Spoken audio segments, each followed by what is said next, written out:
Now, good afternoon, ladies and gentlemen. Good afternoon, ladies and gentlemen, and welcome to this webinar on post-COVID. What will happen at work? Okay, what are we going to be facing at work? Now, my name is Jeremy. I'm from an organization called Edson. We are a training provider, and we do is we also do advice as well. And we have been running this webinar the last 2 weeks. It's my intention here to have these gentlemen share with you what exactly they have been doing over the last few weeks, okay, 2 weeks to be exact. How are they coping at work? How are they coping at home? And more importantly, I think for many of us here, how they think the workplace will be changing. Now, a little bit about myself first. My background, I'm actually a chartered accountant by training. I like to say by training is because I don't actually practice except for my own organization, but I do teach accountancy for my first time. I do a lot of work related to strategy. I do a lot of work related to leadership and management, right? Aston itself is already an 18-year-old company. And my other thing that I have is actually I have a master's in engineering business management. So one of my aims here was actually to become an engineer. Unfortunately, that did not happen. So I got a master's in engineering management instead. Now, we know over the last 2 weeks, a lot of things happened. And a few days ago, there was a call for a longer extension to April the 14th. But as some of you have heard me just now, we have also heard that it could be extended all the way to the end of April. So with us here today is 3 gentlemen. They are from different parts of our Malaysian workforce, okay? All of them are in senior positions, and we are here to allow them to share with us what has been happening in their own life, at work, and more importantly, how they see the Malaysian workforce moving forward. Okay. So what I'd like to do is, gentlemen, okay, I'd like to give you a few seconds to introduce yourself, right? So, right, Peter, why don't you start with yourself, right? This is Peter. He is actually from... Hi. Why don't you introduce yourself? Yeah, I'm Peter, and I actually work for Marsing Group. I hate the talent management and development. So in a sense, end-to-end of talent from attractions to development, to performance, to engagements, and to successions and all. So nice meeting all of you. I will leave it to the rest because we want to keep it short. Right, Zenas? Hi, everyone. Thanks, Jeremy. I'm Zenas from Fraser and Neef Holdings Berhad. I'm the head of human capital for corporate services. Nice to meet everybody here. So we look forward to a interesting and fruitful engagement. Okay, good, right. Anthony. Jeremy and everyone on the call, good to everyone. My name is Anthony Raja Devadas, Director for the Regional Business of which supports all of our talent management solutions in the region. For help today and some good experience with everyone. So, gentlemen, right, let's start with a few simple questions to warm up, okay? Key thing here, why don't we start with Zenas first, okay? Anthony, sound is breaking up a little bit. You may want to just check your here. That's Zenas. Zenas, why don't we start with you? I gather that FNN is not in full lockdown. You guys are actually working. So can you please just share with us a little bit what has happened over the last 2 weeks when the MCO was announced, what happened then, and what is happening now? Okay. Okay. Well, thanks for the question, Jeremy. I think for many of us, right, we're representing the company and we are also trying to understand and adapt to the government's directions. Sure, this is the first time that they are going through something like this as well. So we can't expect them to have all the answers. So the past 2 weeks, the experience has been we are complying as much as we're able to. Certain things we need more clarification. So it has become a 2 weeks of reading, getting the information and trying to comply, and at the same time going back to get more clarity over the directions from the government, whether it be from MITI or from the National Security Council. But fortunately for us, we've been playing a pretty proactive role. So on that basis, we were quite quick to get our plants running. That means all 7 plants running within the first week, the first few days after the MCO was implemented. And we also quite quickly managed to get our workers authorized to work, because I tell you, the MCO is just one. The directives are just there for enforcement, but the interpretation at the ground level was very difficult. The police, and the army, they've got different interpretation, so they will implement it in different manners. So we had to ensure that our workers managed to have as little hassle as possible. So human capital, I don't know about the rest, but I felt that with the MCO, right, human capital or human resource, we seem to be most busy in trying to get ourselves back on operations. But we've done that. We've gotten letters out, we've gotten police to endorse every single letter, and then each employee has gotten the right documentation to show the police or the army at every check area. Okay, good. Right. Yeah. Thank you very much. Right, Peter, why don't we go next with you? Right, how are you, and how is Masing doing? If you say complete lockdown and total suspension of all the works, I would say no, because there are some corporate functions still needs to take place, some things that still can operate from home. So in a nutshell, at the project sites, we have to halt it because all the it took us like probably 2 or 3 days to clear all the hazards related kind of things and cleared it out, and then after that we stopped completely. We have no choice because some of our competitors have been slapped with a fine of 50,000, if you know, it was in the news, and the other 3 other mega developer, one of them is at Bukit Bintang, was also ordered to shut down on the same day itself. So we will not take any risk in any aspects, and we comply. But having said so, life have to go on, things have to go on. Sales and marketing are probably one of the most busy alongside with the HR. And I agree with Janice that for once, HR become very, very important role. It's like the heart of the company. HR becomes so-called important because all the comms going out to everybody centered with us.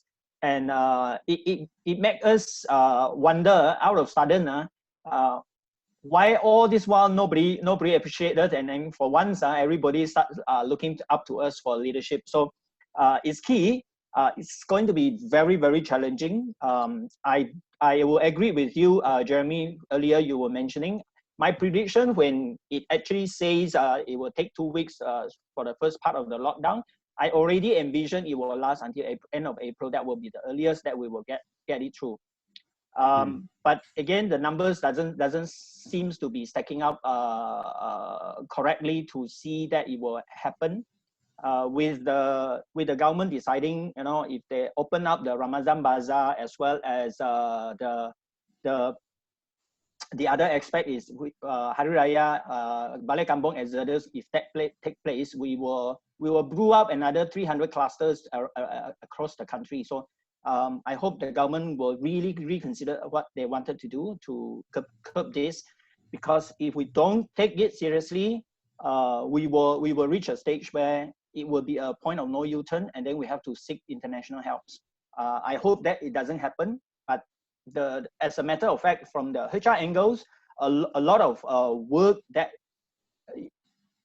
traditionally doesn't sit with HR become a very integral. We have become very integral part of the overall HR risk management, and all, because especially in an organization where they don't have a clearly defined risk management, business continuity planning kind of thing, HR somewhat comes into play. And it's an exciting time if you ask me. but it's not going to be easy. I didn't share one partner of the 3 people who I spoke to this morning. The person who was interacting with the government the most was actually Dr. Michael. Dr. Michael's prediction was actually that we will only start sometime in mid-May. And when I heard that from him, my heart sank. Okay, I was expecting April, then he said May. I'm like, oh, what, May now?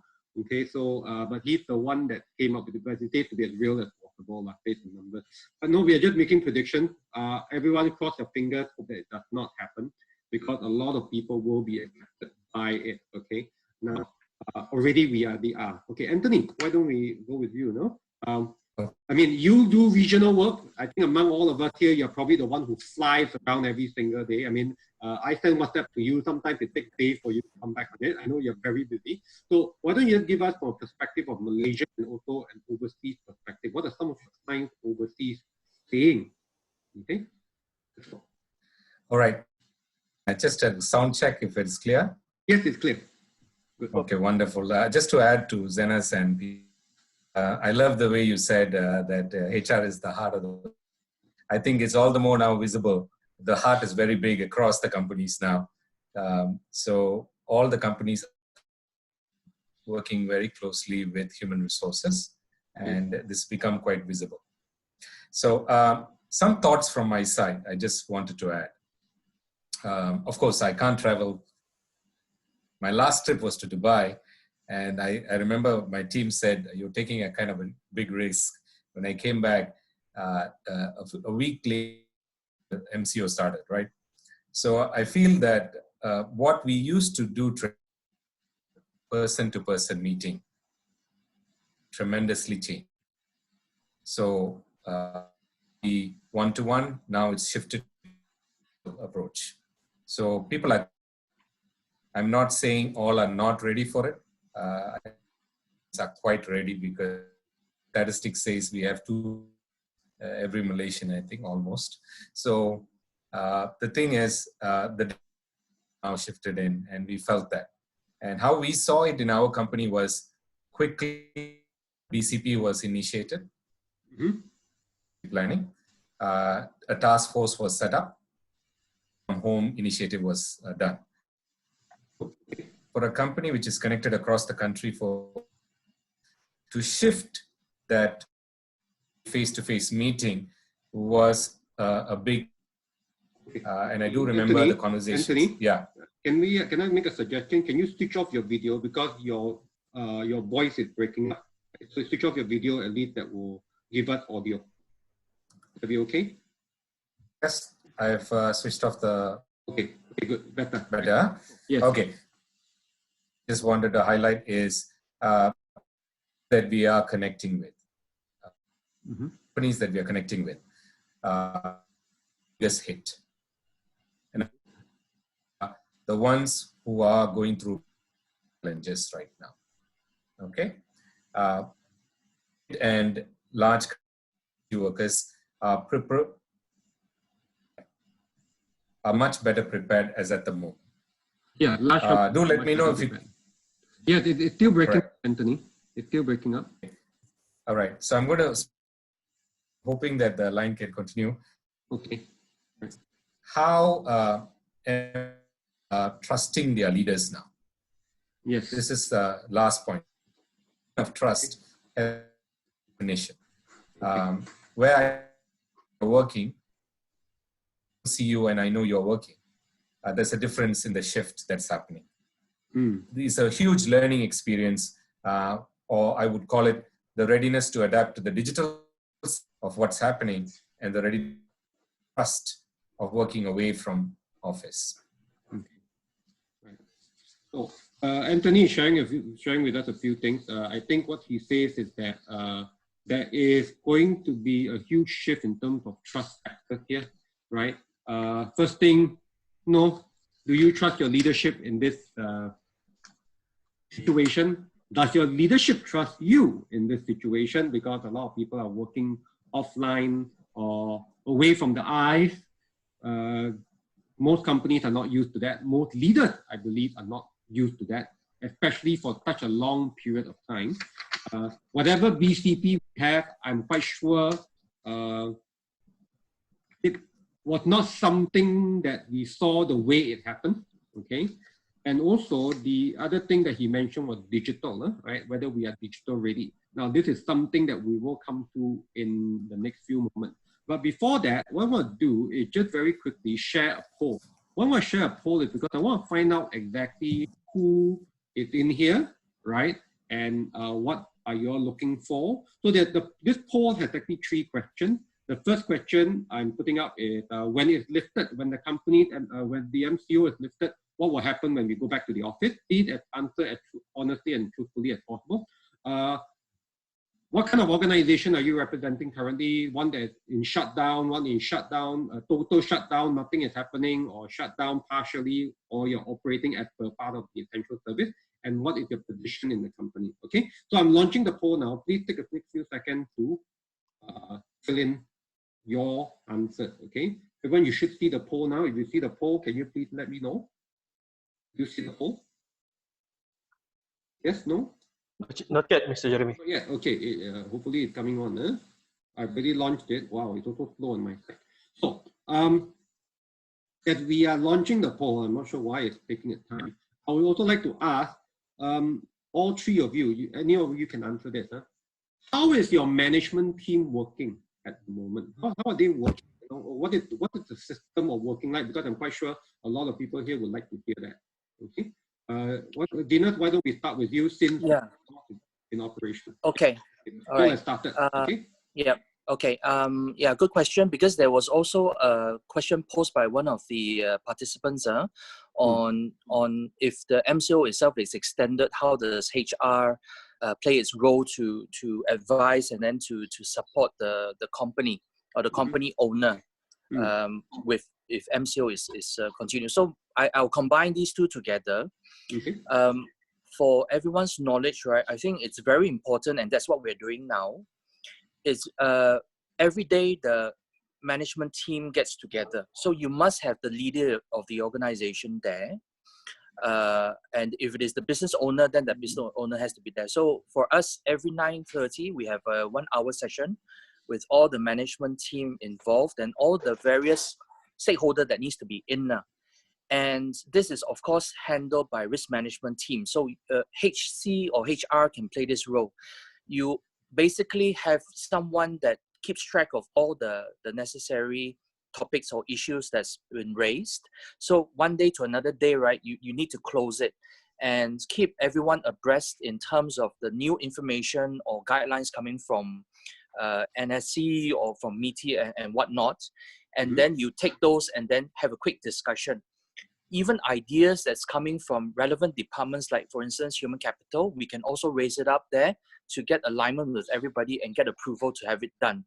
So for F&M, we've been doing this since day 1 of the MCO. We've been actually we started this even before that, but when MCO happened, we did it virtually. So this is a very important platform. It's done every single day. So if you are HR and then you're supporting the business owner, or if the management team is in this sort of platform and you are there as a representative, right, your ideas, issues, and anything that you want to put on can get alignment and get the approval quite quickly. Then you can implement it. So I would suggest that is something that everyone takes note of. And this is what we've been doing, Jeremy. Okay. Good. Thank you very much for sharing that. So it's a meeting. I said it's a daily meeting, 9:30. It is a daily meeting for 1 hour. Yeah. 1 hour. I mean, do you all meet daily on other days? You know, normal business as usual. Do you all meet daily, or it's only now? As previously, actually, honestly speaking, previously, right? This is one of the change in the work. Previously, when we had meetings, it was so difficult to get everybody together because some of them will have their own calendar block, and then you need to find another window. So it's much harder. But I think with this virtual meetings, seems as if everybody can get represented. You know, they're able to join. So this is something that's changed, which I guess it is good. So make use of it, maximize it. Okay. Right. And of course, the other thing you mentioned that all the agenda is taken care of by the business risk management team. So they are, yeah, you need to have somebody central that keeps track of all the issues that arise and follow through lah, so that you have somebody that will always keep you reminded of what you're supposed to do and when, and come up with a solution and implement lah. Okay. Thank you very much. Right. Before I go and ask Peter to share, I just want to get the poll up and running again. Right. So some of you saw the poll just now. It should. Okay, everyone, please fill it up. What you need to do is just click on whatever you want to answer. Click quickly so that we can get it done. No one has answered anything at the moment. Please do that. Right. I've relaunched the poll. Okay, one person has said something. Okay, one business as usual. Right. There's 3 questions here.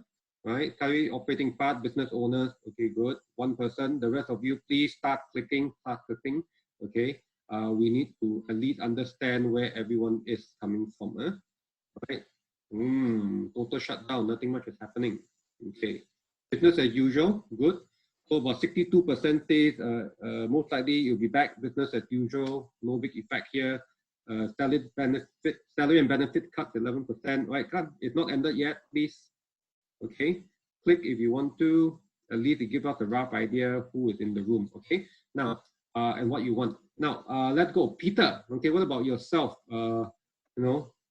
Key one of the lifeblood of the Malaysian economy, property development, all related. So can you please, and what are bigger companies as well, Martin? So what can you tell us? How is your senior management working at the moment? Okay, it will be a lie if I say that we were all ready for this. So we got to adapt. But the fact is that the property sector has been going on a downhill trends over the last 3 years. So business continuity has always been part and parcel of work in progress. So in a nutshell, in fact, we have become a lot more leaner compared to 3 years ago. So hence we are able to shoulder this through.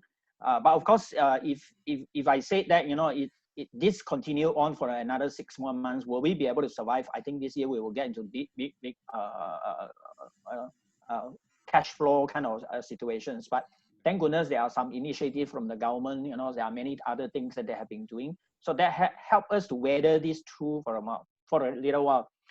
The challenge is that with this, as a result, the impact will be the overall sentiment will be challenged. Now, coming back to echo what Zenas was saying, organization as a leaders, which is actually founded by Tan Sri. Tan Sri has been a focal point of taking control, making key decisions, and a lot of meetings taking place. And in fact, some of the heads has been saying, now I've had more meetings than before. But virtual meetings, and it's like sometimes it's a meeting marathon from one meeting to the next meeting because typically the management meeting take place usually is after 10 o'clock. So early part of the day between 8:30 9 o'clock, a lot of teams huddle take place where you rally around the team that a smaller team. So each of the bite-sized team, you need to work along with that, and then updates, and then at the management meeting you are able to provide the updates and the progress, what are things happening. Of course, on another hand, there is one challenge that we have is the sites are basically all shut. So the challenge is how long would this situation prolong. So coming back to the role on HR, I would actually use three things to anchor what HR needs to do. First, we need to address the mindset.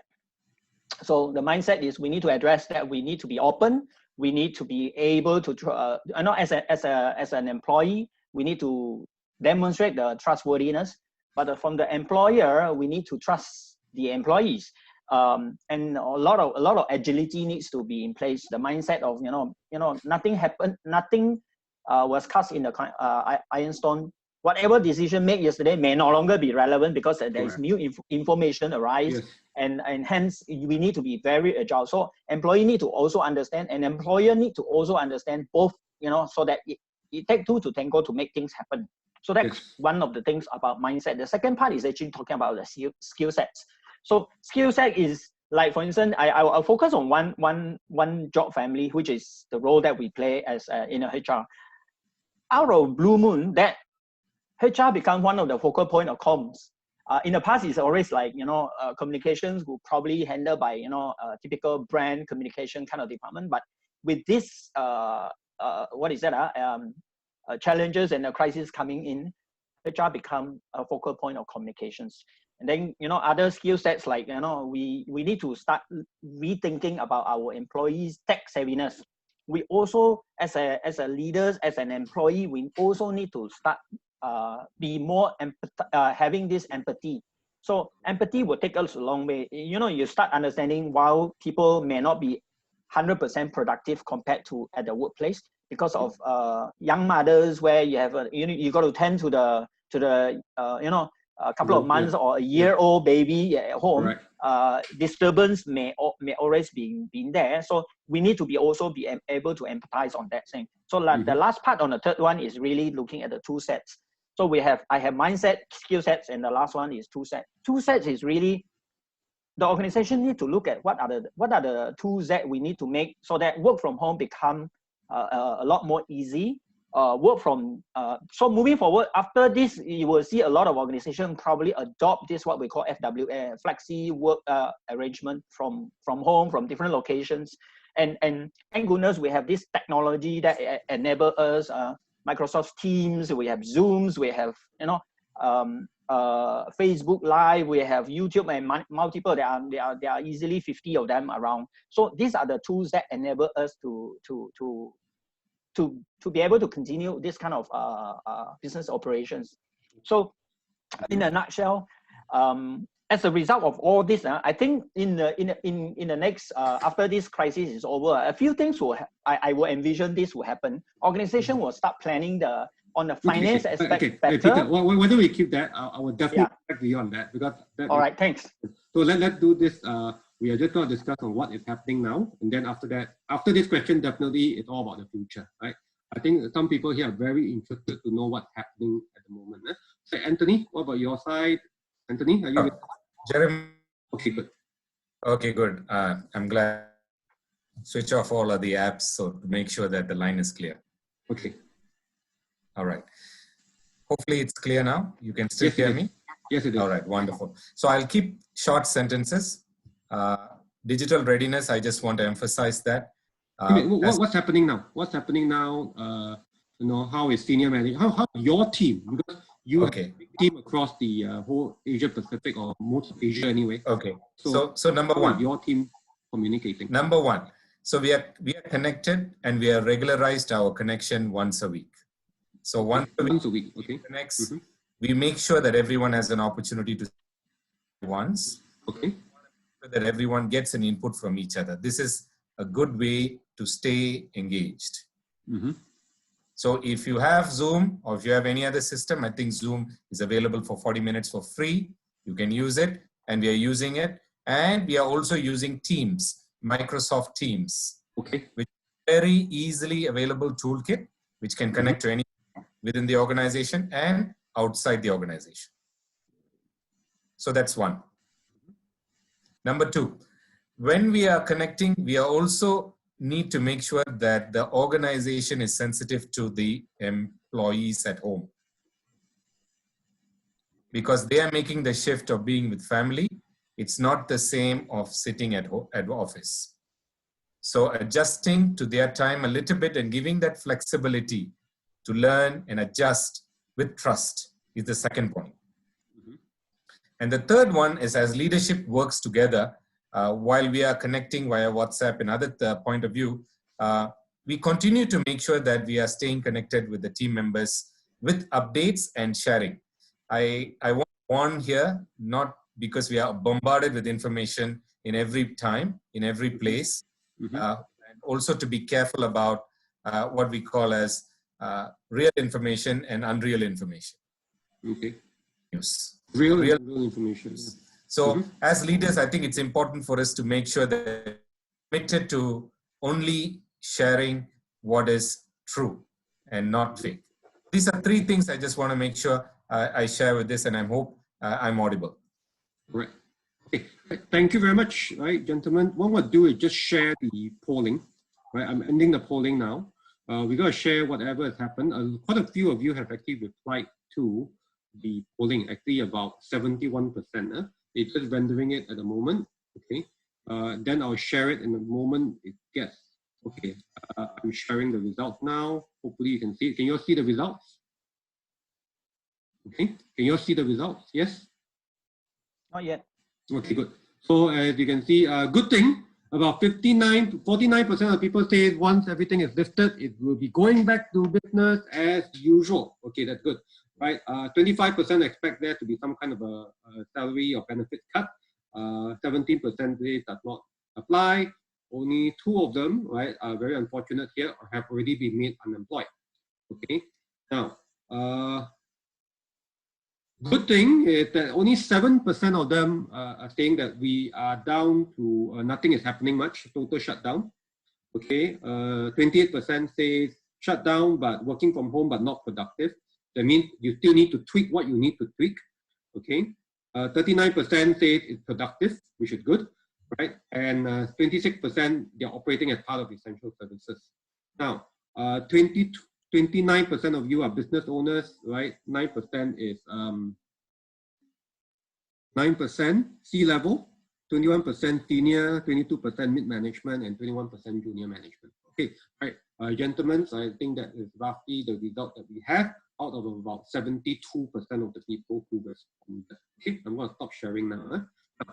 Before we move forward, I just want to ask a few questions very quickly from the chat that's happening. Okay, I'm so used to touching my computer screen that I keep on touching my TV screen. Okay, so what's happening here is this.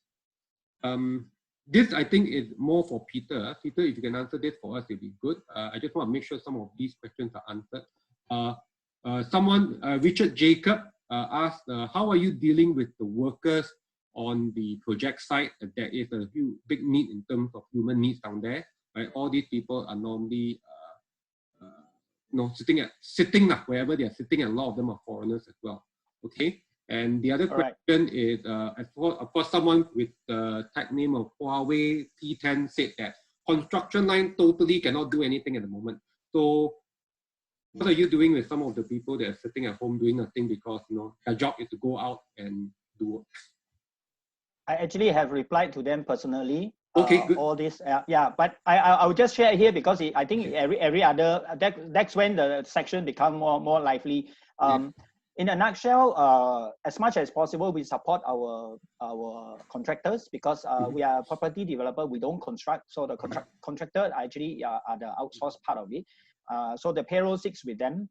But nevertheless, what we do is we make sure that our payment to the contractor are prompt enough so that they can sustain it through this period of time. So these are some of the things that we do. Hopefully that they will not get into situation where they run into trouble in terms of cash flow. Yeah, that's basically at best that we could do. Gentlemen, again, I'm just going to put someone here, Zuliana Wagimin. Right? She says she is a training manager, right, with PhD, Pelabuhan Hartanah Berhad. Okay, what can she do to keep their training unit alive at this moment? So any of you, are you doing anything with the training unit at this moment? Is any training happening or nothing is happening? Yeah, it's happening. Jeremy. Yes, go ahead. Linus, you're live? Okay. I am. So I just want to share with Juliana, and I think in some ways also answering John's question. John was saying that companies now, they will be looking at cost cutting, and training potentially can be one big area. You are right.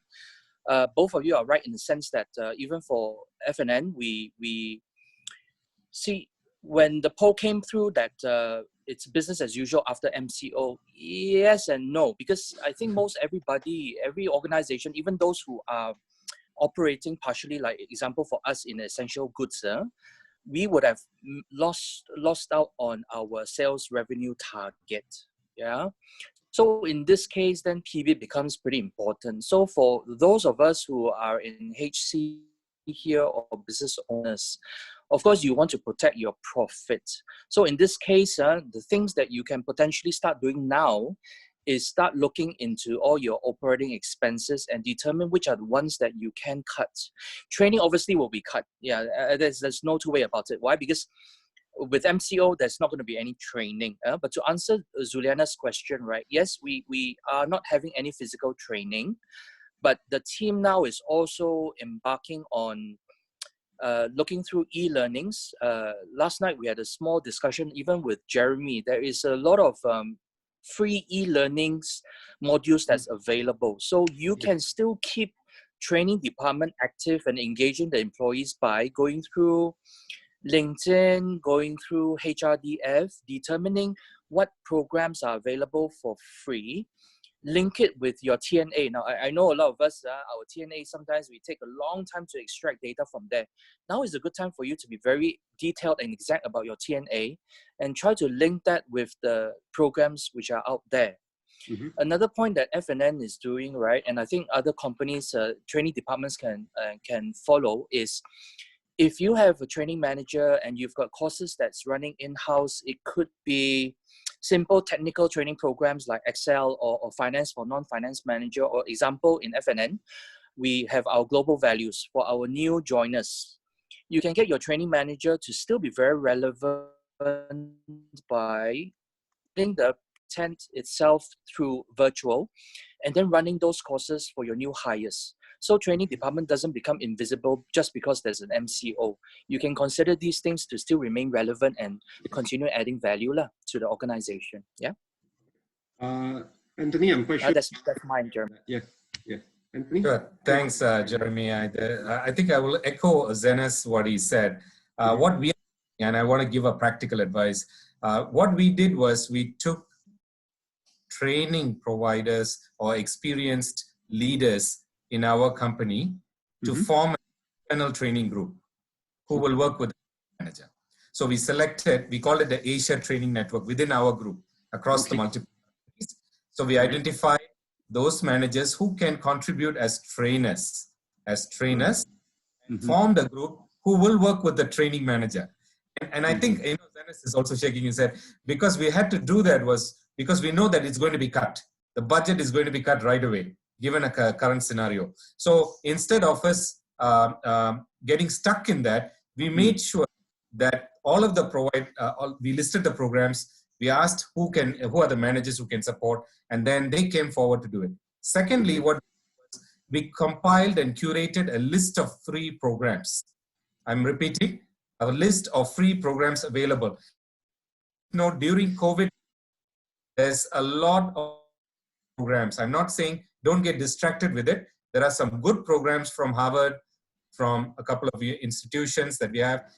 Yesterday, I was speaking to Jeremy and Peter and Zenas. I will, after this, send a list of programs curated by MDEC, so to the benefit of all those who attended the call, so that you can now enjoy those free programs, which is curated by them to use for your benefit. And finally, I echo the idea of digital or virtual training.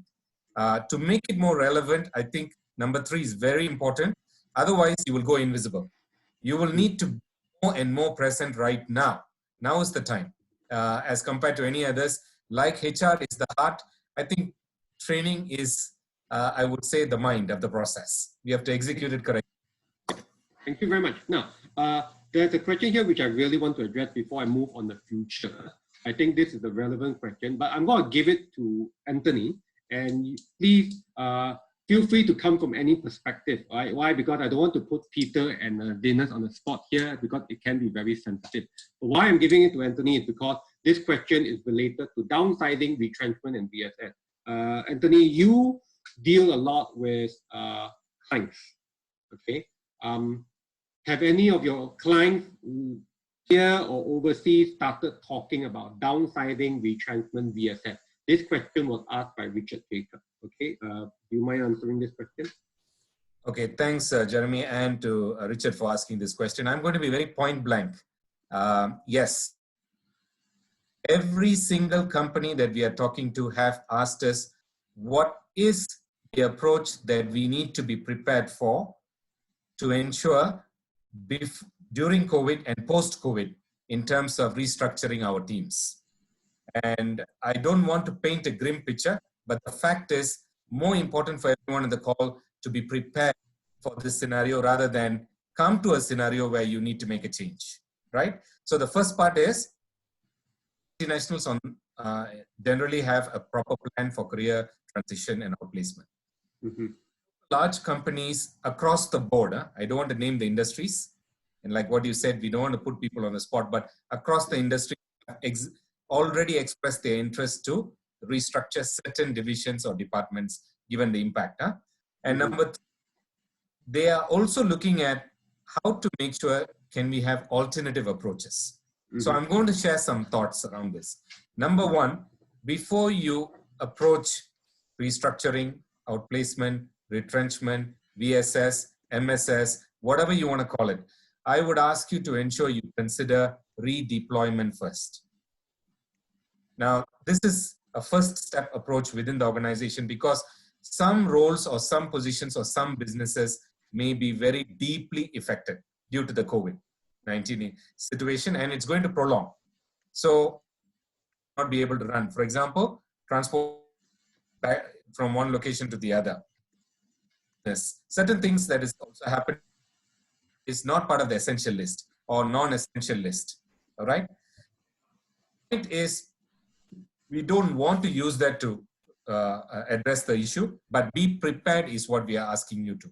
So conversations is redeploy first, and then at the last or the later point, and I think Peter's right comment I'm speaking, is to make sure that we look at that as an approach at the very end of exhausting everything, right?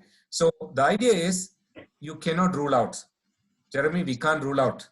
We have to make sure we are prepared because business leaders and companies are already asking everyone to be prepared for this exercise. So while I say redeploy, I am also asking to reskill and upskill.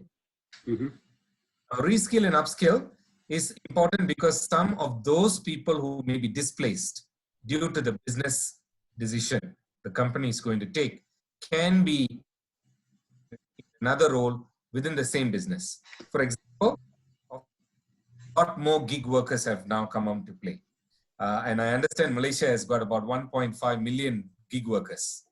So imagine if you were to utilize this, at least you don't let go the employment completely for the person through the outplacement, but you also want to make sure that the person gets a re-employment through some channels. Re-employment, another opportunity, a business opportunity through a gig worker can be considered before you go into MSS, VSS or retrenchment exercise, right?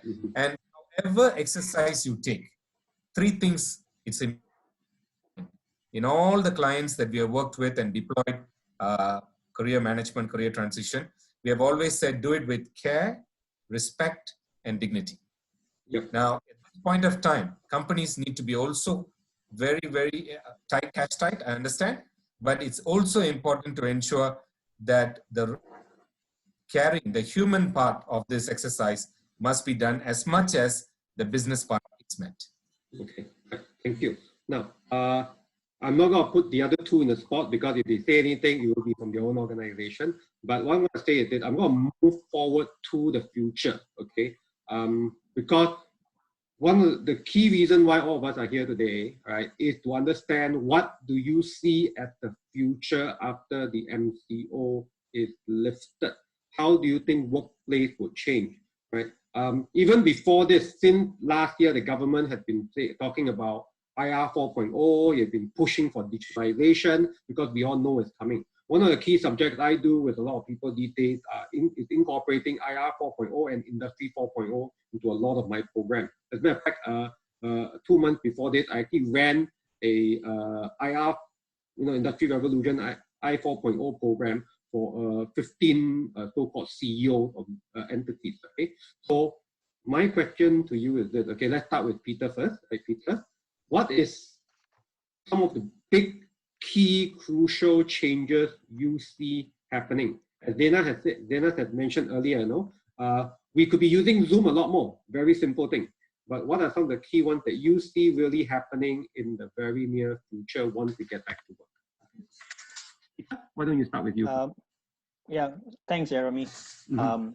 Okay, to give a quick summary of what I would envision this will happen is adoption of technology in the past probably has been very slow. And with this, organization have no choice. It was forced into this situation. So a lot of organizations really struggled over the last 2 weeks. But many organizations who have a little bit better prepared seems to weather this through a little bit better. Now, so adoption of technology will definitely accelerate. A lot of organizations will start looking at financial planning differently, looking at the enterprise-wide, is 2-3 months buffer sufficient, cash flow will be needed, or some of the organization will start looking at leverage, which means taking excessive loans as a way to run the business. They will have to rethink about that as well. Mm-hmm. And I foresee that a lot of in the industry, like property developer, prop tech, which is a property technology, prop tech will come into a lot more. I will envision that many years from now we'll probably have robots supervising at the sites, and also changes of how the construction is being done, a lot more modular. A mode of construction will also change. If you just have the time, go and look at this company in China called Broad, B-R-O-A-D. I'll type it shortly. Broad Group in China. They construct a 57-story building in 19 days. Mm-hmm. So those are the things that I will envision to come. And last but not least, I also envision that there will be a rise of what we call social enterprise, and the role of non-government organizations will come out a lot more stronger, especially with the B40 groups really struggling to meet to get the bread on the table for the family. Yeah. Yeah, that is the quick thing, because like it or not, whenever we talk about all the digital, the key thing is most of the people in the M40 or the top 20, they understand it, they already adopting this. But a large majority of our population is the B40. And as someone rightly mentioned earlier, they are already unskilled, they are not as technology savvy. How do we get them to go from where they are to where they need to be? Or else what we will have is a greater digital divide. And with a greater digital divide, we are going to have a very big problem. Okay, so Anthony, why don't I come back to you? I think Zenas is offline for a little while. Okay, Anthony? Jeremy? Yes. So the new divide is going to be those natives and those who are not. So the divide is going to divide them from an opportunity for employability, an opportunity to expand their business or sustain their business, or an opportunity to create new employment. So those who are natives of the digital world, you will create a new employability, you will create a new entrepreneurship ability, you will create a new growth for yourself and your family and your society. So if you heard me say before, it's quite interesting to note that a South American company and a Malaysian company is operating one of the largest gig workers out of Malaysia. Correct? So it's very interesting. They chose as the site gig workers. So they want, and the three things they identified was, number one, readiness for Malaysians to adapt digitally and work digitally. I think more Malaysians like to work, I think. So secondly is about ability. And third is about their flexibility. So this became the divide, an advantage to the divide that's going to happen. So if there is a request on behalf of this group, Jeremy, and to the government, would be to offer free training to every Malaysian. Mm-hmm. Now that gives you two things, yeah? Straight away. You can start something on your own if something happens to your career. And two, you could continue to contribute better productively to your existing companies. Mm-hmm. All investment as compared to not. So that thoughts with you, Jeremy. Okay, thank you. Dennis, right? The question here is, well, how will you do it differently? What will you think what will you think will be different when we go back to work? We have just discussed it very quickly with the other two. One of the key things we do definitely see digital coming in a lot more, and there is definitely going to be some sort of a digital divide. You being in the manufacturing side, okay, let's be honest, the whole thing is a lot of the things in manufacturing today can actually be mechanized, automated to a great extent. So what do you see? Do you see this accelerating within FNN itself because of what has happened? Kindly share your thoughts. Well, for FNN, I think we've always been on this route to automate as much as possible, because that really removes the risk that we might have to quality issues with products, or low productivity due to absenteeism or whatnot. So that is always ongoing. Mm-hmm. But I want to address the non-manufacturing portion. Mm-hmm. I think where if any of us are in HR in this forum, one of those things that we realize is that most probably this virus attacks would be a yearly affair, right? Whoa. So lessons that we've learned from this own experience itself. I mean, we had problems getting the hand sanitizers, face masks, and so on. So I think as HR, we should help our employees by being ready with these sort of supplies on contingency basis for every year that will follow. That's one. We should put in the budget. We should also get it ready, because I mean, you've got so many variations now. You've got COVID-19, but prior to this was SARS, MERS, whatever you call it. So I think it will be it will be an annual thing. So we need to be prepared to help our employees. That's one. Two is that we talked about, the forum talked a lot about digital, and we realized that, fortunate for us that we've got a digital app. We've got an app that is on phone, and actually about 98% of employees in FNN have all downloaded that Frasier Connect, we call it. And that allows us to have a lot of transaction that is through digital, as well as communication with them. And that helped us through this period of MCO. So a lot of employees were kept up to date. They knew what they're supposed to do, when they're supposed to do it, what is their role and task during this period. So that helped HR execute. So I would say that I think other companies with HR representatives here, you should consider, going digital between you and your employees.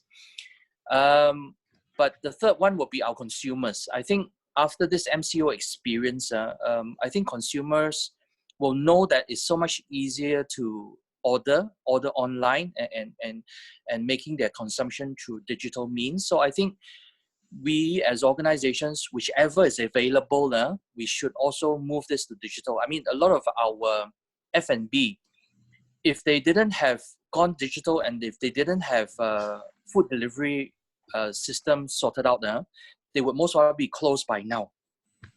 So I think it's a wake-up call for most everyone that you must go for e-commerce. You must go for this delivery straight to the end consumer. So that's my 5 cents worth, Jeremy. So basically, as someone, as Susie had rightly mentioned, and some of them have agreed with her, the whole entire COVID-19 situation has greatly accelerated, okay, the whole digitalized process, okay. Like it or not, it's forced onto us. And as long as MCO is in place, the longer it becomes in place, what will happen is all of us will probably figure out better new ways of working. And by the time we go back, well, key question here, will there be even an office to go back to? No, when I mean an office, will even a physical office be something that we are looking forward to, or we may not? Because I already have certain individuals come up to me and say, hey, Jeremy, what about working offline from now onwards? After 2 weeks of doing this, I think I can handle it. Okay, give me a few more days, and I can definitely work offline to do all my work. And company, will you accept that? Okay. I mean, this is not for everybody, but definitely some people are more okay with it. I'm also not saying that everybody is capable of doing it, but definitely some people are very capable of doing it. So, Peter, why don't we go back to you? Okay, what do you think with Masing? You'll be allowing a lot of your staff to work offline if they have the ability to, and the work function allows them to. I think with this so-called thanks to COVID-19, some form of mindset shift has happened. Prior to this, I think the management has not been quite attuned to this belief, saying that people can work from home. They want to see physically you are there, you are working and you contribute the 8 hours. But with this, seems like things are still moving, things are still functioning well. So in other words, if that can happen, that sort of mindset shift will start tweaking, and I would envision that this will certainly allow more continuations to some extent, or probably on a more specific function basis, and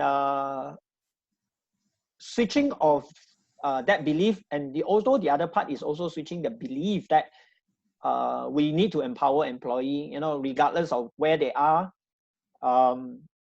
So long as you produce what you are supposed to be produced according to the timeline, it doesn't matter where you are. In fact, it's actually better that they work from somewhere that they don't consume your electricity and office space. Yeah. I mean, I'm seeing an uptick in terms of, hey, I may not need to visit clients as much as I need to after this. I'll probably say Zoom call, and you'll probably say, why not? Yeah. And the other part is actually this is all so coincident. We don't see this coming, but we have been having this Microsoft Teams for like 18 months, but the adoption is like 20%, 30%. It was very low. But in the last 2 months, we actually have ramped up to do this, and it was so coincident that this had take place, and we were like quite ready for this to happen. And now we are running trainings, multiple trainings, bite-sized training of an hour across the organizations, and that has been very productively put to use. Yeah. Okay. Right. Dennis, any comments on your side before I go to Anthony? Dennis, do you your side, whereby people say, I don't need to come to the office, I can do my whole work function at home? Not for everybody, but certain parts of the organization. I think in special circumstances, this can happen. But I just wanted to address something that I don't think we have gotten it right yet. I don't think any organization has gotten it right, whether it be in Malaysia or locally. I read recently that there is a research done where working from home, right, over an extended period of time, I think about 20% of participants, they indicate that they do feel lonely, right? And there's quite a large percentage, about 30, maybe about 40%, that states that they are working so much more than usual that they have a trouble switching off. Yeah, you're one of them. Same here. Now, I just think that we haven't really gotten this right yet. It's only been 2 weeks. We're in MCO and organizations that have adopted working from home. I feel that there is still not a very good delegation of work process that's going on. So the senior leaders, the C-suites or the management team, right? They do have time now because they don't no longer get distracted by meetings and people discussing things with them in the office. So they're at home. They do think of a lot of ideas, and generally they're always coming up with new things that they want done. Yeah. It is the execution level, the managerial level, the execution level. These are the guys that need to take it up and then get it done, right? But I feel that there is still that gap between the manager level in executing and them doing a good job of delegating those tasks down into more bite-sized pieces for the downliners to do. So because they have that concentration of responsibility at the managerial level, I think that's the reason why 40% feel that they just can't switch off because the WhatsApp is just continuously coming from their bosses, and they need to more quicker than email respond to it. So HR's role is important here. I think we need to go back to the fundamentals of designing the work that needs to be done, and how managers need to delegate it down to their downliners. How do they manage virtual teams better? How do they keep in touch with them? Of course, with trust, but able to follow up and then follow through with that information. I think HR has got this role to play in getting these down, but from a virtual perspective. So our managers are then able to manage their work better and get the delegation of work, the spread of workload better to the other part of the organization. That's my 5 cents, Jeremy. Okay, thank you. Before we go to Anthony, I'm just going to let everyone know. After Anthony answers the question, I'm going to allow anyone here in the group to ask any question verbally. Okay, but please identify yourself, and if you do, make sure your video is on. Okay, at least we can see who we are. If you don't keep your video on, I have the right to remove you because I like to know whom I'm talking to, and of course the panelists would like to know whom they are talking to. Why? It's because there is actually, I think this group that we have here have a lot of individuals from corporate, so we can do that.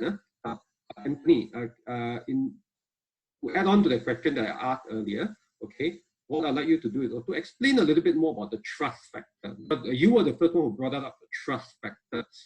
And it's something that is not easy because management is so used to walking around, everything they want, they call for it, and 2 minutes later it's on their table. Someone reports to them every single moment what's happening, and now they are sitting at home, right? And they may have a screen, they may not have full indicators in front of them. As Dennis said, also rightly put in, they actually have a lot more time to think. They're coming up with more stuff than ever, and there could be a gap between what ideas are, what was agreed, and execution thereafter. So can you just give us some of your thoughts on that? So this is between the workspace and the workplace. Yes. Workspace and work. The trust is culture generally across Asia. You see what out of sight is out. Yes. Generally, yeah. I'm not specifically indicating anybody, but generally. And it's there, and it's probably transitioning over a period of time. And the element that connects is trust. The element that connects the outcome of the employee and the organization, and is now, the line is becoming very, very gray. So that's why they call it customer experience, employee experience. So both are experience. How are you bringing it together with this? And trust is that pivotal factor that brings both together. So the best way it can be exhibited is open up, and also have emphasized that as well. To open up and allow individuals, employees who are working to adapt to the situation, environment which is comfortable.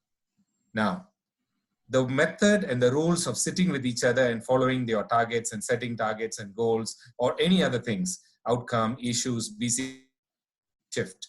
So allowing that person and the leader to work with the team is going to be important. So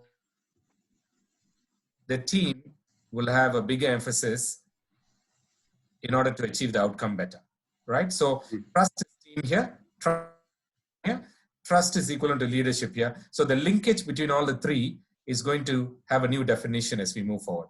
And I want to say this because when we discussed about this topic, there's also another track going on where employers are not fully trusting employees.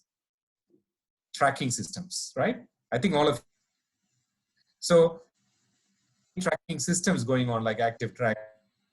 What's going to happen is every button you press, every site you see, every document you update is going. So imagine the very purpose of having that team member, part of a team and part of the organization to support your client is gone. So they're going to be working under a very, very deep alone. COVID is causing the pressure now. They will have another set of virus caused by lack of trust.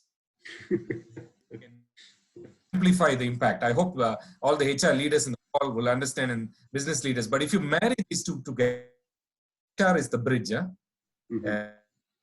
Have to call the shots with the team and make a line. So employee who's at home probably and it's our side to make sure this connect with them carefully with the employees so that connect back to the client and ultimately is good. So trust I wanted to answer. I think you have answered the question well on yeah. One more point I wanted to add. Yes. Something which is now brewing is about the new way of employee. See the virus and others happening, the job and more and more businesses, in order to ensure that they survive first, take care, and I agree with it. And I agree with SMEs or any companies first so that they can support the employees. Have money for the payroll, you know what's going to happen. So they're going to do reduction of workforce, the compliance process first. So that I would ask everyone to relook at employee protection, number one. Number two is the continuity planning is going to change. Am I going to wait for another COVID to come? No more.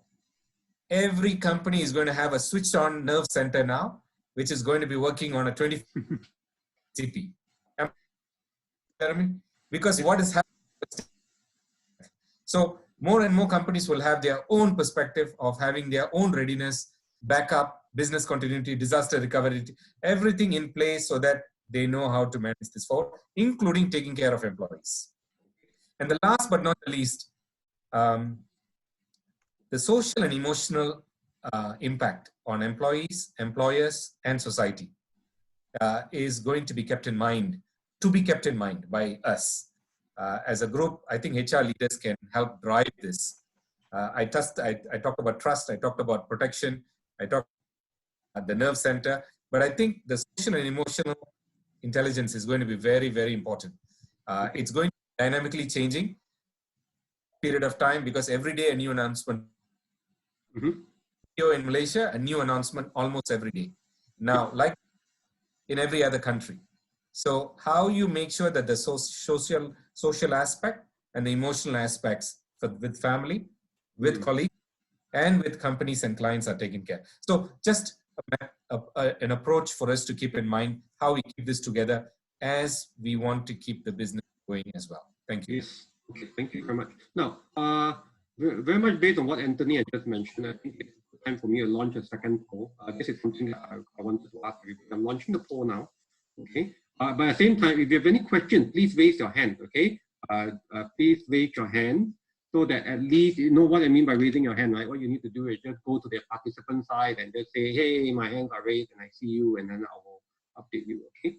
Oh, for some reason, my can you hear me? For some reason, my polling is not working. Okay, never mind.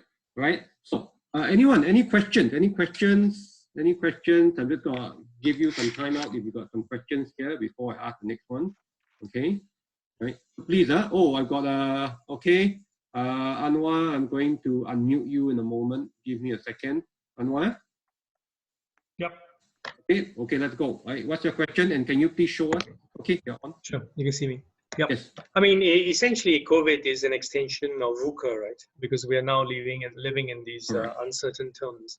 Yes. And I think that the challenge for companies which they have not yet addressed is exactly what do my workers do? And the reason why, and I learned this 20 years ago when I worked for a boss who in every crisis, everybody had to come to the office because he had no clue on how to deal with the matter and he just wanted everybody there. And, you know, one of the issues with companies, what do you feel is the readiness of them to allow people to work from home, because the fundamental of working from home is that I trust my employee, and B, I know exactly what they're doing. And I mean, I just gave a talk on working from home, and I said to them, if you go to office for 8 hours, I guarantee you, if you work from home, you only need 4 hours. Treat it like homework. You finish your homework fast, go and play. Now, very few employers are willing to do that. So this is, as Anthony, you mentioned, the issue of trust, right? So how do employers now bridge that trust deficit? Because they have to A, bridge the trust deficit, and B, they also have to understand what do my people do? And they don't answer that question because a lot of bosses don't have anything to do either. Because you have bosses stuck in the middle whose only job is to manage other people and collect information for their boss. Now they are going around haranguing people at work because they've got nothing to do. Okay, right, Anwar, thank you very much. Right, gentlemen, how do we address that? How would you answer that question? Okay. Take a shot first, Jeremy. Okay, yes, Anthony. To Anwar, I think thank you for the question, Anwar, and the comment. Trust bank, trust deposit. I like the word. I think it goes both ways. And if the leader and the leadership and the organization understands clearly what's the scope and what's beyond the scope, right? So both, I would call it, how do we leverage discretionary behavior as well, right? So what is expected, floating line of work is generally when you're working in a kind of a disengaged environment. But if you're working in a highly engaged environment, your discretionary work will go up as your level of trust is maintained. So the clarity of is well defined, I think, starts with the leaders. So that how simple and how clear they are with their goals and KPIs is mutually agreed on is something established today. And if they follow that through, wherever they are working, it doesn't matter, as long as the output, right?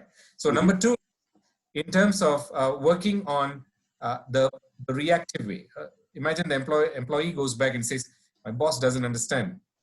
I'm working here 8 hours, or if I work for 4 hours and I switch off, I still get the work done. That level of understanding needs to be a bit more adaptive, and that's sometime earlier I was sharing that the leadership should be able to adjust to that new way of work, because workplace and workspace is shifted. Just adjust to that environment, allow the person to be ready to rise up to that. Thank you. Thank you. Right, Peter, anything? I think trust is an essence of how employer-employee work, and it is ultimately very, very key that organizations need to put a lot of trust in people before we can even allow people to work from home. And the questions from or the comments from Anwar was apt, because it is no longer an option that we don't allow people to work from home moving forward, because it just go around to prove that that technology is ready, and why are we not allowing people? So that will actually in a nutshell, if we want to retain some of the brightest people, they probably can get things done in 4 hours, but they don't need to stay in the office for 8 hours. So hence they prefer to work from home, and the balance of the time is just that you engage them. How you actually monitor the productivity is the other part of the work that leaders in the organizations needs to. And if you notice that with this current situation going around, you notice that a lot of middle management somewhat just felt that their role is no longer relevant at all. It's just like you basically chop off the entire layer of bureaucracy that happens in the organizations. So I'm speaking from my observation. So this is not proven. I don't know whether when we get back to work a month from now, what will be happening in the office. If you ask me, my personal opinion is I will ponder and I will look at it. Do I really need this job to be around? because I could get the individuals to work in teams and then, report straight, and then you collect the informations and then get it done and over with. That's one way of doing things. So a lot of trust issues being, keep popping up, because moving forward, a lot of people, maybe even after this webinar, some of the middle management individuals in this group will probably ponder about it as well. Say, do I really have a role after this, after end of April? Okay. And and it's quite scary to think about it, to be honest with you. Yes. And Anthony was very, very apt to say that, trust, because from last night he was talking about trust until now. So Anthony, great job, because that is essentially what work from home will entail too. Because if you don't trust in people, then you can talk until the cows come home. Nothing will happen, and the organization will continue to harp on it. I don't see this person, hence this person is not producing. I came from organizations previously where we have people, a bite size of people actually work from home, and they actually operate like a call center and pick up the calls at home. And this is dealing with the hospital admissions. And it's the life and death of people sits on this individual who pick up the call or not picking up the call. So we actually need to educate them, getting them ready, and then we do one-to-one coaching over a period of time. And when they are emotionally and physically ready, then they actually, we kickstart that. And it has been going on for many years, really. Many years now, huh? Okay. Perfectly, right. Yeah. Don't mind me if I just cut you a little bit, because I just want to get to Zenas first, right? Zenas, right? Just a quick one, This is, I'm just adding something to it. You don't need to answer this if you don't want to, because I picked it up from Suzy. Raymond, I'll get to you in a moment. I picked it up from Suzy because she's asking the question. And Suzy Tan is a person I've known for over 20 years now. Her last position was she's actually very high up in Citibank, right, before she came out and did consulting work. And she actually asked this question. I think when she asked this question, it's not exactly in a jest, but it's something that I was thinking also. In the last 2 weeks itself, because of all the changes that have happened, I think, like it or not, anyone in senior management would have seen certain redundancy within the workforce. Okay? Because I've been speaking to some people and they themselves tell me, yeah, there's certain redundancy. Now, this is not a trust issue, this is a redundancy issue. As Anwar himself has mentioned, there could be middle parts of management that's not really doing much except moving information from one part to the other part. Okay? Right? So, what is your take on this? Has it become more obvious in your organization? Dennis, I'm coming to you. Yeah. Well, I want to answer that question in two parts. One is that I just want to go in parallel with what the other gentlemen are talking about in terms of trust. But I mean, trust aside, at the end of the day, I think HR personnel in this forum, eventually this will pass, and then it will be back to chasing after targets, chasing after profit. Yeah. So at the end of the day, right, all this would have been left aside, and the question is whether we meet our KPIs at the end of the year, and how do we then segregate the rewards for the people that did better as opposed to those that just met expectation versus those that didn't. So I think in this case, it's also important for us as HR practitioners at this point in time to remind everyone that even though this is under MCO and then, we are working from home, as opposed to those who are working on site, the frontliners, those who are working from home, you need to remind everyone that at the end of the day, it goes back to the KPIs and the goals that have been set in the beginning of your financial year. And at year end, we all have to come back to this one. Whether we remember COVID or MCO or not, right? It goes back to the discussion about your performance deliverables. Right. So in this case, I think it's important timing to get everyone not to get too bogged down into this MCO period, and then we've lost 1.5 months. No, it's not.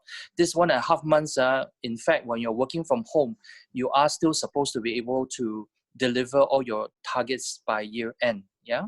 Yes. Now, coming back to the other second part that I wanted to answer in terms of redundancy. I think the redundancy is more starkly shown when it comes to processes. The previous processes whereby we needed physical documentations to be signed, and it goes to who based on the chart of authority. With this new way of working, at the moment, if it is already working and it can work, then those processes can be shortened, it can be simplified. Okay. So those people associated with those processes, right, would most probably be shown to be, yep, you can actually, we will need to retrain you to do something else because what you previously did in the earlier process, it can be digitized, it can be automated as per what we are experiencing now. I think those functions are more at risk in that sense. So I think for HR, we can start seeing what are those processes and what are those people, who are those people that's responsible for those processes, and how to start thinking about retraining them to do something else. Okay, right, thank you. Now, Raymond, are you there, Raymond? Right, can you please unmute yourself, right? I'm going to call on Raymond, right? Raymond Devadas, is it? Devadas. He's actually the CCAM president and also the CEO of a contact center outsourcing company called Day3. Okay, so Raymond, please ask your question. Raymond, we can't hear you. Hello, Raymond? Are you? We cannot hear you. You are muted on my side. Are you muted on your side? No, can't. No, can't hear you. Right. Sorry, Raymond. I'll give you. Can? No? Okay, can you hear me? Okay, yeah, can you hear me? That's fine. Yeah, good. Okay, let's go. Okay, excellent. So I think, but the point I would like to make is that, today we live in a data-driven world and we start talking about work from home. I think what's most important is the type of work and the nature of work we are doing. And a lot of work that, or rather most of the work that people do which involve the access to data and private data, and that will be something very difficult and very challenging to work from home. Despite all the technologies we have today, we don't have surety and any form of guarantees that someone would just take out their handphones and capture the screen and data and start propagating that data. So I think that's still the biggest issue. So while we talk about trust, I think one of the questions that I would like to put forth to the panel is that I think it's beyond trust. It's about a new way of working. It's about developing a new governance structure altogether, a new governance framework altogether. So I'd just like to get the thoughts of the panelists in terms of what kind of governance structure is needed. Because I see that, I think we're not just going to go to WFH immediately. It's not going to happen 360 after the There's going to be perhaps a hybrid period where, we sort of work on a hybrid model where we have half of our workforce work from home for 2 weeks and then or for a week, and then they come to work because, as the gentleman from FNN mentioned earlier, I forget your name, I'm sorry, but you said that it's not really a full situation. People are going to be lonely. So there are a lot of other psychological aspects that needs to be looked at. So, so my question is specifically is that it needs to be a governance framework, a new governance framework altogether. Some comments from the panelists, please. Thank you. Okay, right. Thank you. Thank you. Right, gentlemen's question here. Okay, who would like to start first? Just need to speak and I will. You want me to go ahead first? Yes, go ahead. Yes. Okay, good question, Raymond. And definitely trust is foundation, I call it, or that trust circle is foundation. And governance is from a business perspective, governance in place as an organization. What process, what systems that you need to do in terms of your and how you manage things, right? I totally agree with you. And we need to not just look at driven or the cybersecurity of taking work to home or work from home and how to manage most effectively.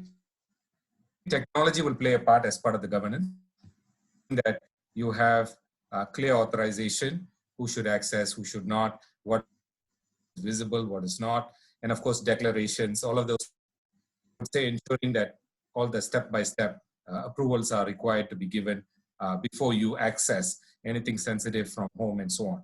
And it's most banking or financial or secured operations are not allowed to be working from home. That's why they're classified as essential services.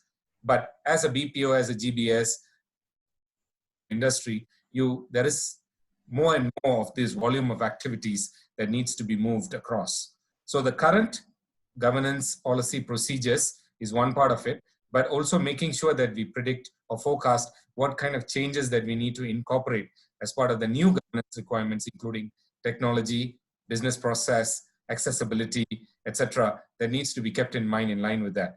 I'm not very certain whether all of these are already in moving parts with companies, to be frank, because everyone in the world is going through this situation right now. Some may be ready, some may not be ready, but I think it is an angle for us to make sure that we are prepared for as part of setting up the correct governance structure for most of this work from home and any businesses that need to have sensitive data or secure data to be accessed elsewhere other than businesses.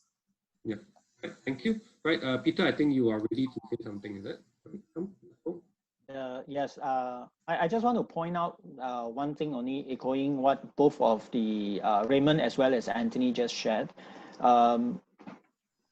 Data privacy is something that most of the financial services are very concerned about, because you start snapping the pictures of the information about clients at home, and then store it somewhere as a so-called private information. This is something that is very, very worrying by the financial services. Hence, some of the things, certain roles are not still are not sort of like open it up to work from home. Yeah, and if you look at it from the different industry have different set of challenges. Manufacturing has a different set of challenges, and you can see that typical manufacturing will still see the assembly line is you need people there to manage, although IR 4.0 has been much talk about, but the adaptations of that technology has not come the way that we foresee. In fact, just to share a little bit, Masing actually has a plastic manufacturing. We were actually founded as a plastic manufacturer. So we have a plant in Port Klang and also another plant in Indonesia. So in our Port Klang branch plant, we actually had IR 4.0 that is adopted. That is nobody actually manned the production line. We have actually run it for more than a year already. Barely needs like used to be maybe one line will require tens or dozens of people, but now you probably need one or two people only. Okay. So just to give you, so if you adopt this in the very apt way, then you basically trust robot more than the human beings, I suppose. Okay. Right, Dennis, right? Any thoughts on that? What do you see happening? Right, and things like that. Yeah. Yeah, I mean, my point is that I mean, trust is a separate thing altogether. Cybersecurity and so on, it is a technical aspect to the business, and I think IT managers in any of the organization needs to be able to get the organization ready for work from home, because when you're working from home, you are connected. Example, FNM, we are using Cartoon Networks to connect to our SAP system. But if your home PC or your work PC itself at home, you're not able to have those safeguards that you would have if you're totally on the organization's network, then you're at risk, whether it be through your mobile phone and all that. So I think IT managers, there's some work for them to be able to get secured network extended to most everyone in the organization. That is getting the foundation there for workers and employees. The trust itself, yep, that's a separate story altogether. But we need to get that capability up first, then talk about how can we get our people to work more from home. Okay, thank you very much. Good. Right, I've actually launched the polling. Any of you can see it? Very much related. Anyone can see it? Okay, it's done, right? Can you please just very quickly, what's the key area I think we must focus on? We have spoken a quite a lot of issues here: digital readiness, risk management, what we call the business continuity planning, employee financial, supply chain, marketing, leadership. Right? So please vote. Please vote. What do you think is some of the things that we must look at? Okay, we must look at. And from there, we have a very clear idea of what is next. Now, if you've got any questions for the panelists, please raise your hand. Do feel free to ask, okay? Many of us here. Okay, Sam is asking a question. Sam, can you please start your video? And I'm muting you now, okay? Yeah, I'm muted. Okay, Sam? Okay, I'm going to speak without the video because I don't actually look presentable. Okay. As opposed to the Ministry of Women, Family and Community Development advice, I don't put makeup on before I come on Zoom. Okay. So I'm just going to illustrate my question with the joke that I just received. Barry receives a message from his IT department on his company IM, saying, Barry, the computer that you're using, just to let you know, we saw you looking at porn between 12:35 to 1 this afternoon. I know it's your lunchtime, so next time maybe you want to block out this portion and move your particular setting to this particular way. So which brings me to the point that what you just spoke about right now, your home computers, this brings in privacy laws as well. Company issued laptops, a company by every chance and every means can actually set up security systems to ensure that data is not stolen, data is not used, so on and so forth.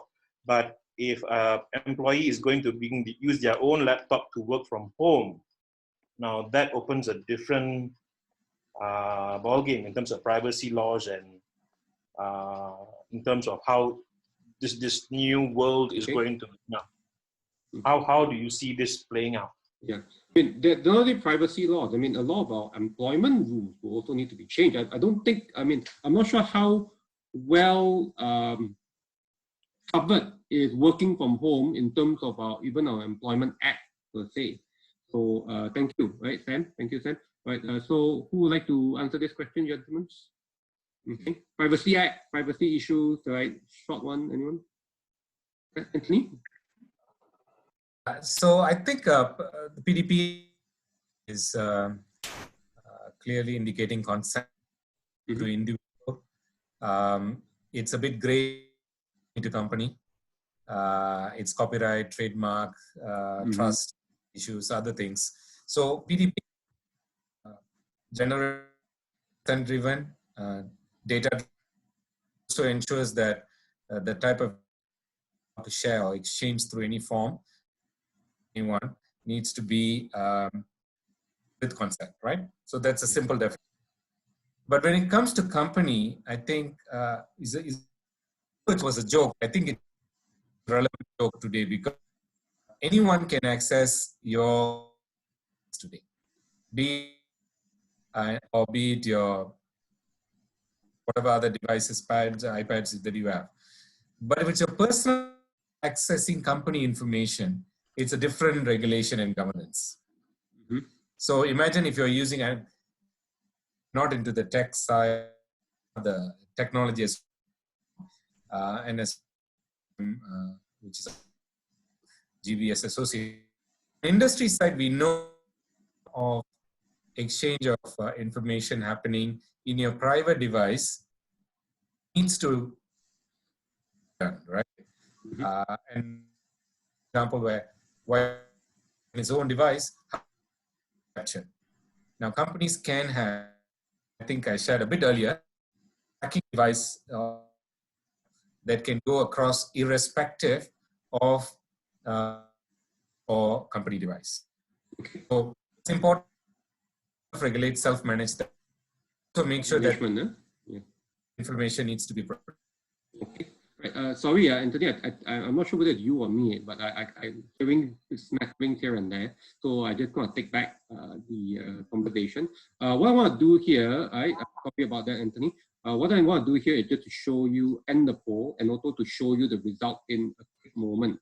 Now, what has been surprising here is, okay, it's not coming. Okay, I can show the result, share the result now, right? I hope you can see. You all can see the result, right? The majority of the people here actually says financial well-being would be a key thing that they think they need to focus on. And I remember, Peter, while we were having a quick little get-together yesterday, you mentioned something about CFOs and CHRO needing to really sit down and have a chat, okay? Because my thing is, it's probably now the CFOs are already pulling their hair out to a certain extent because they are calculating losses and things like that. And they won't come out with a full picture till probably the end, or now it's prediction. But when the MCO is lifted, they can probably come up with something more concrete within a week. So what was our conversation on it? I just want you to elaborate a little bit more on. Yeah. Okay. Thanks, Jeremy. I was talking about. I'm a qualified financial planner, so I can speak a little bit about this area. Financial planning is a very essential part of our life, our journey. But a lot of organizations, while we practice financial planning, we always talk about, individual need to do financial planning. But a lot of organizations fail to realize that this is also very essential part of this. So hence, I was actually commenting that CFO and CHRO has a new role to play where they need to look at perhaps actually have to rope in the other person as well, is the marketing or the distribution heads who knows what are the volume of the business that is they are able to churn out, and this has to be closely monitored and project, and three, all individuals has to work in collaborations to drive this, what we call just enough leverage. We don't over leverage, we don't under leverage as well, because under leverage to some organization is deemed like when I'm putting money there and then sleeping but not being productive. So that's something that we need to look at, and perhaps it may boils down to in future some of the organizations or it could be a regulation in a future to come, but it will take a while. Just like banks, why the banks require a reserve is because they want the banks to be resilient to this sort of shocks. So hence financial standing tests, this is what we call stress test, needs to put in place with CFO, CHRO, and also perhaps distribution heads and CEO as well. Yeah. Okay. Right. Thank you very much. Right, Anthony and Dennis, we are short of time already. It's already 4:40, and I don't want to take you guys much longer. What I'd like to do is, for those of you who would like to stay back, right, I usually allow a half an hour stay back or 20-minute stay back to just answer any questions. As long as the panelists are here. If the panelists are not here, if you want to talk among yourself, go ahead. I'm okay. So what I'd like to do is come towards the ending. Right? Since Peter, you are on, right? I'd just like to ask you, what is your recommendation for us or any advice for us when MCO is lifted, either from a perspective of the organization or from your own perspective, or for the people who are from HR here? So what is an advice that you can give to us? I'll still go back to the three things that I actually advocate. First, look at the mindset. So organization, we need to look at the mindset, especially you take it along with what we call the culture of the organizations, because that is very, very key. Whether you are able to future-proof or not. Future-proof means, looking at, then leads to the second one, which is skill sets needed. Future-proofing, you need to start developing people ready for the future. In the events of new shocks coming, you are able to weather it too better. And the last part is get your act together, especially the two sets, if you don't have the tools, you can, kiss goodbye to the business because you are really just not ready. And at the end of the day, the anchor, I heard you champion this alongside with Anthony. You got to start trusting people better. Right. Thank you very much. All right. Anthony, why don't we go with you? Thanks. Thank you. Just reinforcing when employees and businesses come back together in a face-to-face manner. I think first and foremost is relook at how you can look at employee awareness and protection. And as a company, I think it's equally important because what happened now is forcing us, but what happens in the future we must be a bit more prepared for it. Yeah. The second is, as a business, how do we look at over preparing? And I think our panelists also indicated that some companies have BCP in place, and a lot of companies don't have BCP in place. So what happens in such a scenario? So if you don't have one, set up one and have a team member who's responsible, or a few team members in few departments, and please make sure because if anything happens, it needs to ensure the BCP side in a structured that gives continuity to the business. The social and emotional intelligence, how we deal with trust, how we deal with vice versa. I think it should go bottom top down as well across the board. And the important component of clients, and I think they are also left in a lurch. How our companies communicate are not the same anymore. So how do we be able to bring that communication with a bit more human touch as well? Okay. Parting thoughts post. Thank you. Thanks, Anthony. Right, breaking up here and there. Dennis, why round it off for all of us? Tell us what is your recommendation, what's your big advice for everyone? Okay. Yeah. Okay. My advice is that once the MCO is lifted as a... hold on. Peter, is it correct? The PM just announced that MCO will likely go all the way to the end of April. Is that it? Okay. It's April Fool. Sorry. Right. Okay. Sorry, I had to do that. Okay. Yeah. Well, I think as the management team and where HR is part of the management team, right, we just need to take stock of the things that worked and the things that didn't. Those that didn't work, then how do we embed a process or embed the framework or the technology to be able to make sure that when it happens again, we are prepared. Yeah. For those things that worked, and I think a lot of it will be with this new way of working, it's shown that it can work. Then it's a question of how we go back to the fundamentals of job designs and the role designs, and how do we design tasks, how do we determine the task, how it is cascaded down and delegated across. I think those will then help you then determine, well, from this case, in order to future-proof the organization, there are certain roles and maybe certain structures that we can do without. So we'll have less emphasis on getting our people too many people and getting the people cost to be too heavy on this side.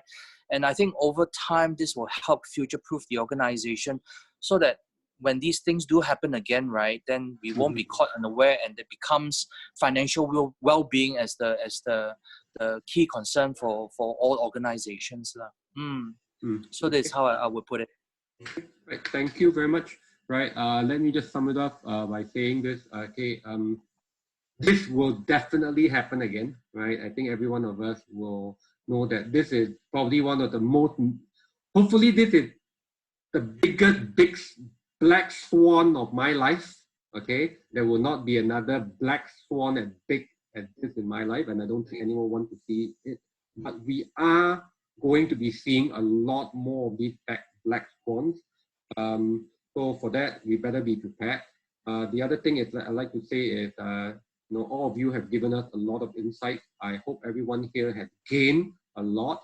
Please thank the panelists here for all their insights and for taking time out. And they are sharing things that's happening right on the spot now. They are also sharing their insight into what they see happening. Right. With that, can I say, give everyone, at least show your appreciation by just giving them a round of applause, even though you can't see them. Okay, giving them a round of applause. And with that, if you want to stay back, please do stay back. I'm just going to say a few words. We've got something happening on Friday. Some of the panelists have mentioned that certain people, because of the new way of working, may be stressed out. I am no doubt there are people like that. Okay, it gets to me also occasionally in a working day. So what's happening on Friday? We'll be having something a bit lighter. We have been having 3 panelists here. Ken, my partner, will be the moderator. Will be the host. We'll be talking to a occupational therapist. We will also be talking to a person who has been working from home for the last 2 to 3 years, right? How he actually designate a place in his home, and how sometimes even after 3 years, his wife still comes and disturbs him at 8 times, okay? The kids as well, and how he handles that. And also, we will be having a person who is a lot into the wellness area. His name is Patrick. He's the CEO of the Future of Wellness. On that thought also, I've also been getting in touch with leading business continuity plan expert in Singapore, a close friend of mine called Henry E. Henry actually, in normal years, he hosts one of the largest conferences in Asia, whereby it's in Singapore, he gets like 2,000 to 3,000 people coming down to his conference, and all he talks about is VCP. So he has already reached out to me a few days ago and said that, yeah, he doesn't mind being on one of our conference calls and talking about what companies can do. So since we are already in this mode, might as well start planning more of this to come while it's still fresh in our head. So I'll keep everyone updated on when that's happening. Right, with that, thank you very much, everyone. Right, it's been a pleasure. I'm going to allow all the panelists to say their sayonara, but if you want to stay on, you can stay on. And I will be unmuting anyone who has anything to say. With that, I'm also going to end the whole entire recording. Okay, I'm ending the recording now. Thank you very much. Right, have a nice day from Edson webinar.